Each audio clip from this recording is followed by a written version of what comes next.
প্রিয় দর্শক, সপ্তাহ পেরিয়ে আবারও আপনাদের সামনে হাজির হয়েছি এনটিভির সংবাদ বিষয়ক নিয়মিত অনুষ্ঠান হোল দ্য ফ্রন্ট পেজে। সাথে আছি আমি শাহনেওয়াজ রকি। আর আজকে আমাদের সাথে স্টুডিওতে অংশ নিয়েছেন ঢাকা বিশ্ববিদ্যালয়ের গণসংযোগ ও সাংবাদিকতা বিভাগের সহযোগী অধ্যাপক ডক্টর সুধাংশু শেখর রায়। অনেক ধন্যবাদ স্যার আপনাকে আমাদের সাথে অংশগ্রহণ করার জন্য। ধন্যবাদ আপনাকে আমাকে এখানে আমন্ত্রণ জানানোর জন্য। প্রিয় দর্শক, আমাদের অনুষ্ঠানের রীতি অনুযায়ী আমরা প্রথমেই চলে যাচ্ছি এই সপ্তাহে যে বাংলা পত্রিকাগুলো বের হয়েছে তার শিরোনামে, তারপর আমরা আলোচনায় যাব আমাদের স্যারের সাথে। প্রথমে আমার হাতে আছে বাংলা টাইমস। বাংলা টাইমসের শিরোনামে এসেছে বিজনেস অ্যাডভাইজারি ফার্মের রিপোর্ট, বাংলাদেশি সহ এথনিক রেস্টুরেন্ট থেকে মুখ ফিরিয়ে নিচ্ছেন মিলিয়ন গ্রাহক, ভয়াবহ বিপর্যয়ী রেস্টুরেন্ট ব্যবসা, নিখোঁজের সন্ধানে বিনিদ্র স্বজনেরা, ওরা ফিরবে না কোনোদিন, 1400 মৃত্যুর আশঙ্কা।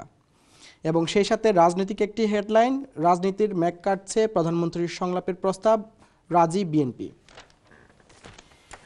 এরপরে আছে আমার হাতে সাপ্তাহিক বাংলাদেশ। তার শিরোনাম এসেছে সাভার সংকট কি দুই নেত্রী সংলাপের মাধ্যমে কাছে আনবে, হরতাল প্রত্যাহার করেছেন, আসুন আমরা সংলাপে বসি, শেখ হাসিনা, নির্বাচনকালীন নির্দলীয় সরকার পদ্ধতি মেনে নিলেই সংলাপ বিএনপি। এরপরে আসছে সাপ্তাহিক নতুন দিন। নতুন দিনের শিরোনাম এসেছে উদ্ধার কাজে ব্রিটেনকে অংশগ্রহণ করতে দেয়নি সরকার, লাশ চাই লাশ দাও।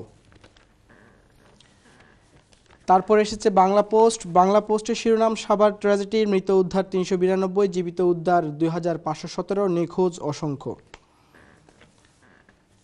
এবং সাপ্তাহিক লন্ডন বাংলা। লন্ডন বাংলার শিরোনাম অর্থের বিনিময়ে ব্রিটেনের স্থায়ী বসবাসের হিড়িক, 5 মে ঘিরে সারা দেশে আতঙ্ক। সাপ্তাহিক বাংলা সংলাপ। সাপ্তাহিক বাংলা সংলাপের শিরোনাম মানবিক বিপর্যয়, ইউরোপ জুড়ে বেকারত্ব, ধর্ষণের দায়ে 3 বাঙালি যুবকের জেল। এবং সাপ্তাহিক ইউরো বাংলা। ইউরো বাংলার শিরোনাম এসেছে ভূপালের পর দক্ষিণ এশিয়ার সবচেয়ে বড় ট্র্যাজেডি, সাভারে লাশ আর লাশ, নিহত 370 ও জীবিত 2745, উদ্ধার নিখোঁজ সহস্রাধিক। এছাড়া আরেকটি শিরোনাম অর্থনৈতিক ভবিষ্যতের উপর কালোছায়া, রাজনৈতিক সহিংসতা ও ভবন ধস। এবং সর্বশেষ আমার হাতে বাংলা মিরর। বাংলা মিররের শিরোনাম workers mark May Day with safety demands. দর্শক দেখলেন আমাদের হাতে আজকে যে শিরোনাম সংবাদপত্রগুলো আছে সবগুলোরই শিরোনাম। আমরা গত সপ্তাহে আলোচনা করেছি বাংলাদেশের সবচেয়ে বড় ভয়াবহ দুর্ঘটনা সাভার ট্র্যাজেডি নিয়ে।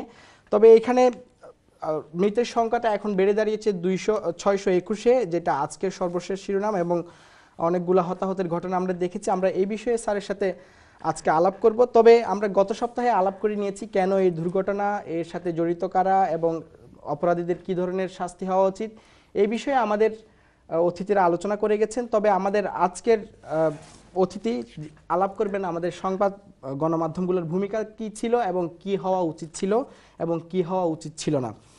স্যার, প্রথমেই আমি আপনার কাছে প্রশ্ন জানতে চাইবো যে আমরা দেখেছি যে অনেক টেলিভিশন চ্যানেল বাংলাদেশে এখন প্রায় 21-20টার উপরে টেলিভিশন চ্যানেল, তারা অনেকেই ঘটনাগুলোর উদ্ধার তৎপরতা এবং অন্যান্য জিনিসগুলোকে নিয়ে লাইভ দেখিয়েছে, সংবাদ করেছে, বিভিন্ন ধরনের রিপোর্ট করেছে। এবং এটা নিয়ে যতটুকু প্রশংসার দাবিদার ততটুকু সমালোচনারও ভাগী হতে হয়েছে তাদেরকে, বেশ কিছু রিপোর্টারদের জন্য। এবং আমরা দেখেছি বেশ কিছু রিপোর্টার সুড়ঙ্গের মধ্যে গিয়ে, ঘটনাস্থলে গিয়ে আটকে পড়া ব্যক্তি, তার হয়তো হাত আটকে আছে অথবা পা আটকে আছে, অথবা সে কোনো সুড়ঙ্গের ভিতরে নিঃশ্বাস নিতে পারছে না। এই সময় গিয়ে একটা রিপোর্টার ওই ভিকটিমকে জিজ্ঞেস করছে যে আপনার কেমন লাগছে, অনুভূতি কী অবস্থা এখানে। এই ধরনের কিছু প্রশ্ন আসলে একজন সাংবাদিক হিসেবে কতটুকু যৌক্তিক একজন ভিকটিমকে এভাবে প্রশ্ন করা? ওকে, আমি সাংবাদিকতার একজন ছাত্র হিসেবে আমার কতগুলি পর্যবেক্ষণ আছে। এক নম্বর হচ্ছে যে এই বিষয়টা যেভাবে টেলিভিশন মিডিয়া কভার করেছে, অবভিয়াসলি আমরা তাদেরকে ধন্যবাদ জানাই যে তারা এই বিষয়টাকে দারুণভাবে আমাদের সামনে উপস্থাপন করেছে। কিন্তু একটা প্রশ্ন যেটি আপনি করলেন যে সুড়ঙ্গের ভিতরে গিয়ে একজন আটকা পড়ে আছে বেশ কয়েক ঘন্টা বা কয়েকদিন যাবৎ, তাকে বলছে যে আপনি কেমন আছেন, সেটা আমি একটা দিক থেকে বলতে চাই। যেহেতু আমি সাংবাদিকতা বিষয়ক আইন এবং নীতি পড়িয়ে থাকি, তো সেই ক্ষেত্রে একজন সাংবাদিক একজন এই রকম ব্যক্তিকে, যিনি আটকা পড়ে আছেন হয়তো 48-76 ঘন্টা, তাকে জিজ্ঞেস করতে পারেন না যে আপনি কেমন আছেন, বরং তার উদ্ধারটা কিভাবে করা যায় সেই ব্যাপারে যদি একটু পদক্ষেপ নেওয়া যায় সেটা অনেক ভালো। এবং এখানে সাংবাদিক শুধুমাত্র সাংবাদিক নয়, সাংবাদিক সেখানে একজন ব্যক্তি। এবং কোনো কোনো সময় এরকম নীতি আমাদেরকে বলে যে সাংবাদিক তার সাংবাদিকতার বৃত্তি বাইরে রেখে সেখানে উদ্ধার তৎপরতা অভিযানে অংশ নেবে।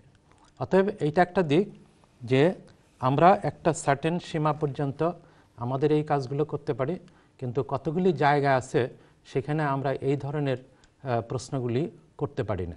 এইটা আমাদের যে নীতি সেই নীতির বাইরে। নীতির প্রশ্নে যেহেতু আমরা কথা বলছি, একটা নীতি আমরা এই দেশে যখন আমরা সাংবাদিকরা কাজ করি, কোনো স্যাবোটাইজ হয় কিংবা কোনো ডিজাস্টার হয়, ওই সব ক্ষেত্রে যখন আমরা রিপোর্ট করতে যাই একটা সার্টেন একটা এরিয়ার ভেতরে আমরা প্রবেশ করতে পারি না, পুলিশি বাধা থাকে অথবা এখানে রেস্ট্রিকশন থাকে, এর ভেতরে আমরা যেতে পারি না। তো এই ক্ষেত্রে বাংলাদেশে কি এই ধরনের কোনো নিয়ম কিংবা নীতিমালা নেই? আমার যতটুকু জানা মতে যে এই ধরনের নিয়ম আমরা কখনো লক্ষ্য করিনি। একটা বিষয় হচ্ছে যে আমি এখানে এই দেশে 10 দিন ধরে আছি এবং একটা সুশৃঙ্খল একটা ব্যবস্থার মধ্য দিয়ে আমি চলাফেরা করছি এবং এরই মধ্যে আমি কিছু কিছু নিয়মকানুন সম্পর্কেও জানতে পেরেছি।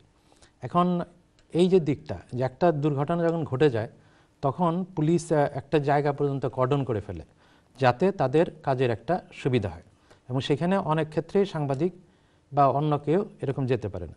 আমার একটা অভিজ্ঞতা আছে, আমি যদি সেটাকে নিয়ে আসি সামনে, যে ঢাকায় বসুন্ধরা কমপ্লেক্সে যখন আগুন ধরলো, তো তখন দেখা গেল যে সেখানে শত শত হাজার হাজার মানুষ, এবং সেই হাজার হাজার মানুষ তারা উদ্ধার অভিযান কেবল অবলোকন করছেন, তারা মানবিক তৎপরতায় অংশ নিচ্ছেন না।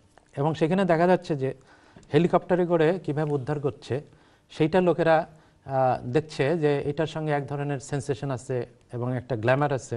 সেইটা তাতে করে হলো কি যে চারপাশে সমস্ত রাস্তা ব্লক হয়ে গেছে, সেখানে ফায়ার সার্ভিস যারা অ্যাকচুয়ালি কাজ করছে তারা আসলে ব্যাহত হচ্ছে। সেই জন্য বাংলাদেশে আপনি যে প্রশ্নটা করলেন যে আমি সাধারণত দুর্ঘটনাস্থলে এরকম কোনো ব্যবস্থা লক্ষ্য করিনি যে সেটা একটা সার্টেন এরিয়া পর্যন্ত ব্লক করে পুলিশ এবং অন্যান্য যারা রেস্কিউ পার্টিস আছে তারা এখানে নিয়োজিত থাকবে মেনলি। কিন্তু সেখানেও দেখা যাচ্ছে যে শুধুমাত্র কিছু সাংবাদিক নয়, আমি কিছু বলছি এই জন্য যে কারণ সবাই যাচ্ছেন ওইভাবে, যে সাংবাদিক ছাড়াও সাধারণ মানুষ যাদের আগ্রহ আছে এক ধরনের, সেই আগ্রহের মাত্রাটা অন্যরকম, তারা রেস্কিউ অপারেশনে যাচ্ছে না বরং কাজে ব্যাহত করছে। তো তারা ওই জায়গায় যাচ্ছে, কিন্তু আমার মনে হয় যে একটা নিয়ম আমাদের বেঁধে দেওয়া উচিত। যেহেতু আমাদের এই ধরনের নিয়ম নীতি প্রথা এইগুলো নাই, কিন্তু এই দুর্ঘটনাগুলো ক্রমাগত ঘটে যাচ্ছে বিধায় আমার মনে হয় যে এই ধরনের একটা ব্যবস্থা চালু করা উচিত যাতে উদ্ধার তৎপরতাটা আরো বেশি সুশৃঙ্খলভাবে। ধন্যবাদ আপনাকে। আমাদের দুজন কলার অপেক্ষা করছেন, তাদের মতামত নিয়ে আসছি। হ্যালো কলার। হ্যালো প্রিয় দর্শক, আমাদেরকে কি শুনতে পাচ্ছেন? জি বলুন, আপনার কোনো প্রশ্ন কিংবা মন্তব্য থাকলে বলতে পারেন। আমার প্রশ্ন হলো সরকারি যারা চাকরিজীবী আছেন, জি বলুন। সরকারি যারা চাকরিজীবী আছে, যে প্রতিষ্ঠানে যারা চাকরি করা, এরা দুজন বেতন বাড়ানি না হয়, এরা তো সারা জীবন ঘুষ খাইব। আর এরা প্রিয় দর্শক, আমাদের আজকের আলোচনার বিষয়বস্তু কিন্তু সম্পূর্ণ ভিন্ন। আমরা সাংবাদিকতা এবং এই যে বাংলাদেশের বিভিন্ন ঘটনার প্রেক্ষিতে সাংবাদিকদের কি ধরনের দায়িত্ববোধ কিংবা দায়িত্বশীলতা থাকা উচিত এই বিষয়গুলো নিয়ে আমরা স্যারের সাথে আলোচনা করছি।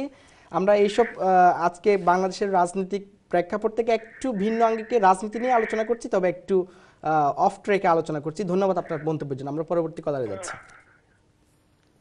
হ্যালো হ্যালো প্রিয় দর্শক, আমাদেরকে কি শুনতে পাচ্ছেন?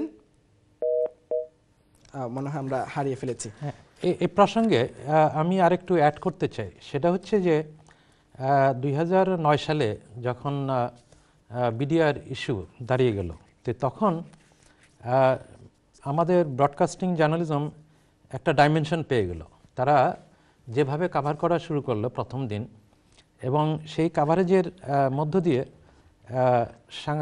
সাংবাদিকরা ভার্চুয়ালি একটা পক্ষ নিয়ে নিল, সেটা বিডিআর এর পক্ষে এরকম আর কি বলা যায়।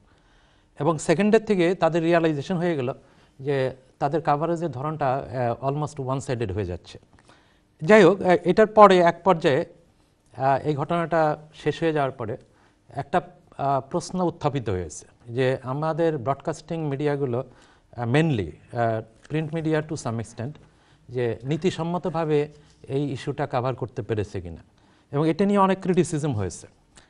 এখন হচ্ছে যে আমাদের কিছু কিছু ল্যাকিংস আছে কতগুলি ক্ষেত্রে, যে প্রিন্ট মিডিয়ার আপনার বয়স 100 বছরের উপরে, অবভিয়াসলি আমাদের একটা নীতি আছে এবং সেখানে আমাদের কোড অফ কন্ডাক্টও আছে, প্রেস কাউন্সিল প্রণীত কোড অফ কন্ডাক্ট আছে।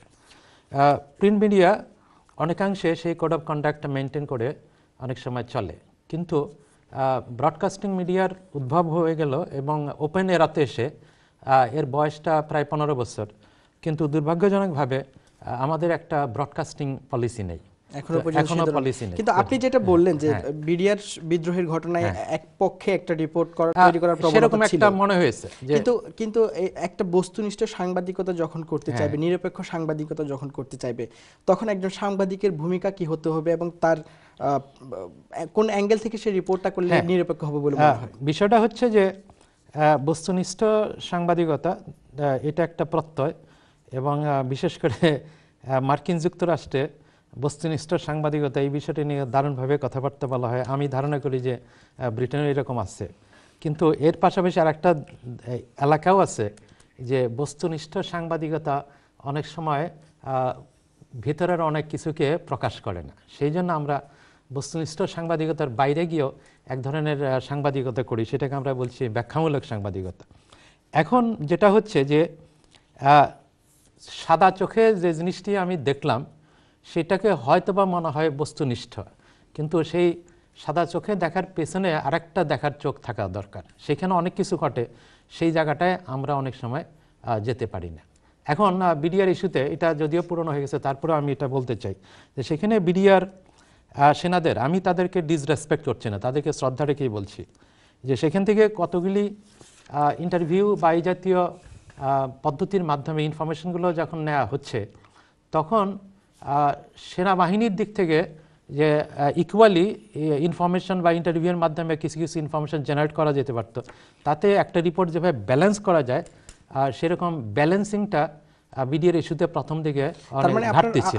আপনার মন্তব্য হলো যে পক্ষে এবং একটা ঘটনার পক্ষে এবং বিপক্ষে দুই পক্ষের মতামত নিয়ে কিন্তু একটা বস্তুনিষ্ঠ সাংবাদিকতা সেটাই বস্তুনিষ্ঠ, অর্থাৎ আমি সাদা চোখে দেখছি এইটাই সবসময় বস্তুনিষ্ঠ না।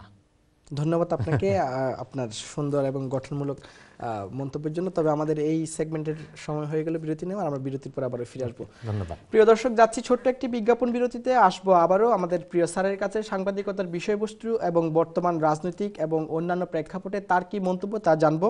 ততক্ষণ আমাদের সঙ্গেই থাকুন।